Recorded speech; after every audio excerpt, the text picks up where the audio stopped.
Breaking news out of Lebanon: Israel's Mossad is being accused of a covert operation that has shaken the region.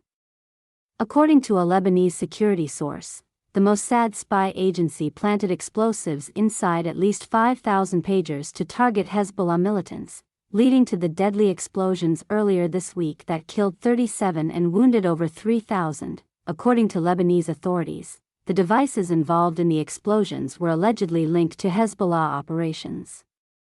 The new ban, effective immediately, prohibits passengers from carrying walkie-talkies and pagers in their carry-on or checked luggage, and even cargo. Qatar Airways and other airlines have already begun enforcing the ban.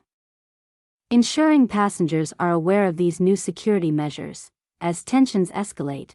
Hezbollah and Israel have been locked in a heated conflict for nearly a year.